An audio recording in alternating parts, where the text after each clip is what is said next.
C'est très difficile de prendre la parole après ces magnifiques témoignages, extraordinaires vraiment, tellement précis. Je remercie en tout cas la Fondation Auschwitz d'avoir à nouveau braqué un projecteur sur ces immeubles de la Gestapo, avenue Louise. C'est un patrimoine qui est ignoré, rejeté depuis des décennies. Ceci dit, je n'ai pas grand-chose à ajouter à ce que j'ai dit il y a 16 ans, en redécouvrant les caves du 347 avenue Louise. Mais comme vous ne savez probablement pas ce que j'ai dit il y a 16 ans, je vais quand même le dire. Voilà, c'était en octobre 1994. Je préparais un film en 3 épisodes sur les partisans armés qui avaient été actifs dans la région bruxelloise. J'avais choisi 3 fortes personnalités des anciens partisans armés.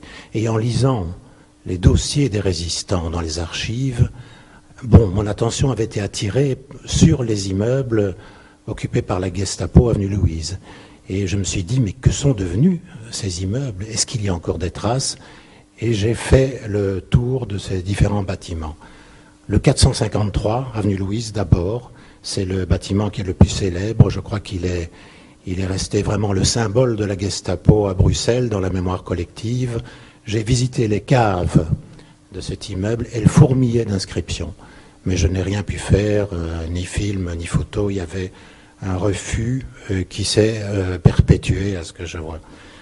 Alors, il faut dire de 453 que c'est le seul bâtiment qui porte une plaque sur sa façade et donc qui attire l'attention sur l'usage qui en était fait pendant la guerre. Il est célèbre davantage à cause de l'attaque aérienne d'ailleurs qu'à cause de sa fonction aux mains des SS. Alors le 347 avenue Louise se trouve un peu plus loin, après le rond-point du Roi. Et c'est là que les polices SS ont migré en février 1943, après l'attaque aérienne. C'est là aussi qu'ils ont essayé d'écraser la résistance qui était en plein essor en 1943. C'est là qu'ils ont organisé la traque au jour le jour des Juifs dans les rues de Bruxelles. C'est là aussi qu'ils ont planifié et exécuté la dernière grande rafle contre les Juifs belges, cette fois-ci, dans la capitale. Et donc, à cette occasion, les garages du numéro 510 avenue Louise ont servi de lieu de concentration des victimes juives. Cet immeuble, je n'ai pas pu le visiter. Autre lieu de la terreur nazie, le 6 rue Traversière. C'est aujourd'hui l'auberge de la jeunesse de Bruxelles. Pendant la guerre, c'était un immeuble occupé par une autre police nazie, la GFP, Geheime Feldpolizei. C'était des policiers, disons, de sûreté, des policiers judiciaires qui travaillaient non pas pour les SS, mais pour l'administration militaire et qui étaient sous les ordres de l'Abwehr. Il paraît que je suis trop près du micro. Voilà, je m'éloigne. Alors, là aussi, évidemment, donc rue Traversière, les caves ont servi de salle d'attente au tabassage et à la torture, comme au 347. Donc, les résistants arrêtés étaient tout de suite interrogés. On essayait de leur arracher un maximum de renseignements directement. Ce qui m'avait beaucoup frappé, mais sans m'étonner en visitant ces immeubles, c'est que aucun d'entre eux n'était considéré comme un lieu de mémoire. Aucun n'était considéré comme un élément concret, tangible d'un patrimoine historique et mémoriel. Ça m'avait quand même fortement ému. Et dans mon esprit, évidemment, ces immeubles devaient devenir des repères, des signes urbains chargés de sens. Il fallait en faire quelque chose. Et j'étais bien naïf d'ailleurs, parce que ça n'a jamais été le cas. Ces lieux, pour moi, ces lieux évoquaient la réalité humaine des résistants, de la résistance. Je me disais que c'était là que finalement, pour les résistants, la frontière était franchie entre la liberté et l'anéantissement. C'est là que leur combat clandestin, librement assumé, est devenu un autre combat, encore plus difficile, pour résister et pour survivre à la torture et à la détention contre une bureaucratie créée, outillée pour détruire des êtres humains. J'ai réussi à convaincre le syndic du 347. Alors il m'a dit, il n'y a plus d'inscription, sur les murs des caves. Elles ont été repeintes au moins une dizaine de fois, vous vous trompez d'immeuble. Sur place, j'ai braqué ma lampe sur un mur, dans une cave, et la lumière rasante a fait apparaître des dizaines d'inscriptions, des noms de résistants avec les dates de leurs interrogatoires, des noms de femmes, des sentences politiques ou morales, des appels, des chansons, des prières, des poèmes. Et nous avons tous les deux été extrêmement émus. Le syndic qui était à mes côtés a tout de suite accepté que je relève les noms, que je vienne travailler dans les caves. Et par chance, il y avait une série de caves alignées sur l'avenue Louise et qui étaient vides. Elles étaient en mauvais état. C'était les caves 16 à 19. Là, je cite les chiffres du permis de bâtir. Et donc, j'ai pu travailler. J'ai passé là-dedans plusieurs journées, plusieurs week-ends. Je peux vous assurer que l'ambiance était au rendez-vous. J'ai aussi alerté l'IRPA, j'ai alerté le CEGES, M. Gotovitch, José Gotovitch, directeur du CEGES, est venu sur place. Il a décidé de lancer une publication sur les inscriptions et sur les caves. Voilà, j'ai écrit les textes avec Isabelle Ponteville du CEGES, des photos ont été prises pendant plusieurs journées, et la plaquette a été publiée en 1996. Alors, mon film, lui, qui était achevé entre-temps, a été diffusé un peu avant, fin 1995. Et je dois dire que les réactions à ces deux opérations ont été très très bonnes dans la presse, par rapport au public, mais malheureusement, ces initiatives, ces efforts n'ont pas été suivis d'effet.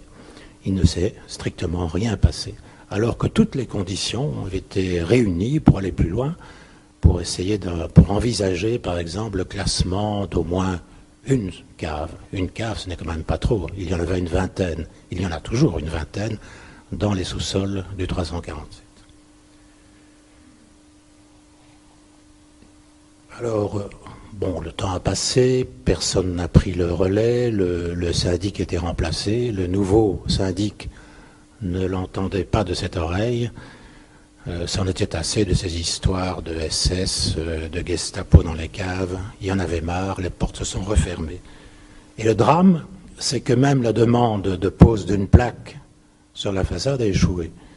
Je dis un drame parce que les locataires et les propriétaires qui se sont succédés dans les appartements auraient su ce que représentent les inscriptions dans leur cave s'il y avait eu une plaque, évidemment. Et donc ils n'ont pas su, il y a eu des rénovations et des inscriptions ont disparu puisqu'elles ne signifiaient rien pour ces gens-là.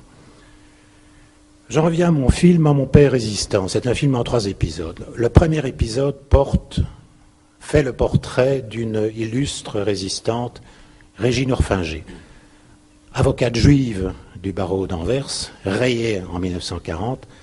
Elle passe avec son mari dans les rangs des partisans armés où elle va faire un parcours extraordinaire. Son mari Lucien a été dénoncé, arrêté, fusillé après la razzia de 1943. Il était responsable de l'armement des partisans armés. Alors dans le film, Régine est confrontée à Paul Nothomb, qui semble être à l'origine des arrestations massives.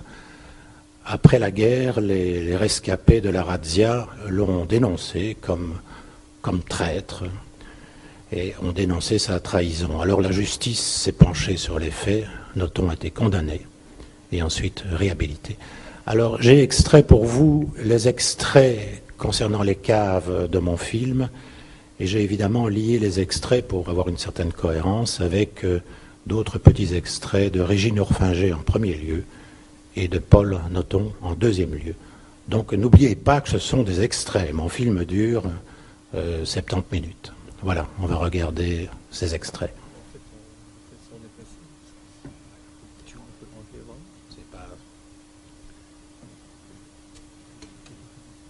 Ça dure 10 minutes. Ça va? Ah oui, c'est très bien, mais pour les mieux les voir. Oui.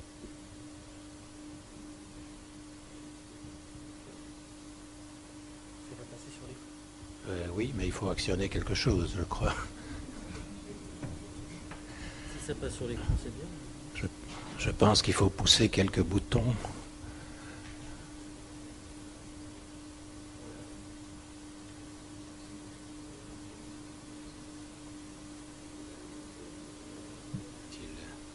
Je peux le faire? Ça vous agrée? On passera le film après. Alors. On passera le film après. Vous serez récompensé en regardant le film.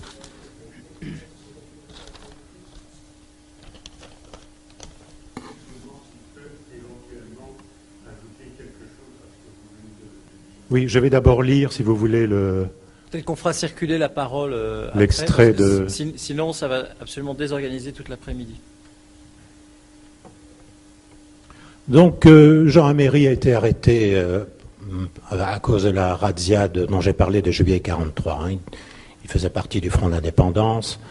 Il faisait dans la résistance ce qu'on a appelé le travail allemand, c'est-à-dire la propagande en allemand vers les soldats ennemis qui occupaient la capitale. Donc c'était un service du Front d'indépendance. Il a été traîné au 347, tabassé, torturé, puis à Brendonck, puis déporté.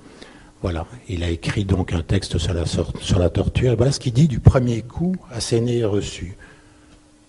Il ne nous fait pas perdre notre dignité. Il détruit notre confiance dans le monde.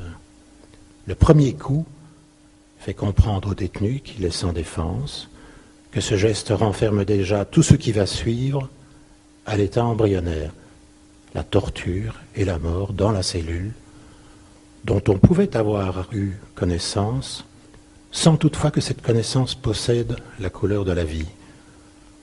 On a le droit de me donner un coup de poing dans la figure. On va donc faire de moi tout ce qu'on voudra. À l'extérieur, personne n'en saura rien, personne n'interviendra. Les frontières de mon corps ne sont plus les frontières de mon moi. La surface de ma peau ne m'isole plus du monde étranger. Voilà. Des pages comme ça, il y en a beaucoup d'autres. Sur le 347, l'autre immeuble aussi, mais je dois vous dire que le 347 est davantage central que le 453, puisque, évidemment, il y a eu, en 1943 d'abord, la résistance avait connu son plein essor et atteint son maximum de capacité combative, et donc évidemment la réaction des différentes polices SS et nazies était proportionnelle.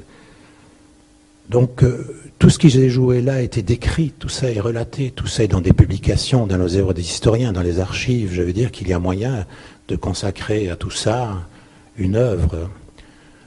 Une œuvre ambitieuse qui reprendrait toutes ces voix, qui les mettrait en concordance, qui les mettrait dans le contexte.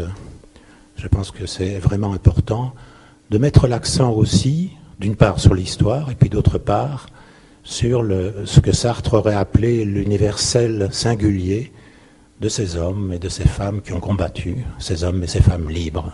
Donc voilà, un extrait des extraits de À mon père résistant. Un film tourné en 1995 avec des séquences sur les caves du 347.